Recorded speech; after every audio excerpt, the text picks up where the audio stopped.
رمضان المبارک وہ مقدس مہینہ ہے جس میں ہر دعا کی قبولیت کا دروازہ کھل جاتا ہے، ہر آنسو عرش پر مقبول ہوتا ہے، ہر صدقے دل سے مانگی گئی دعا رحمت الہی میں جگہ پاتی ہے۔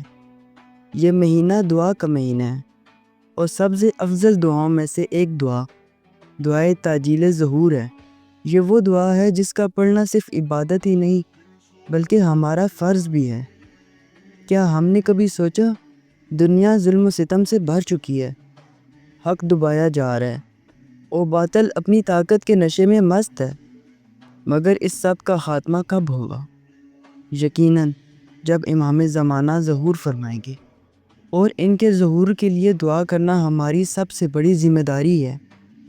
رسول اللہ صلی اللہ علیہ وآلہ وسلم فرماتے ہیں، سب سے بہترین عبادت امام زمانہ اجل اللہ تعالیٰ فرجہ شریف کے ظہور کے لیے دعا کرنا ہے۔ امام جعفر صادق علیہ السلام فرماتے ہیں، اگر ہمارے شیعہ سچے دل سے ظہور کے لیے دعا کریں تو اللہ عز و جل ظہور میں تعجیل فرما دے گا۔ رمضان کے ہر لمحے کو قیمتی بنائیں، ہر لمحے اللہم اجل ولی کل فرج کہنا اپنی عادت بنائیں۔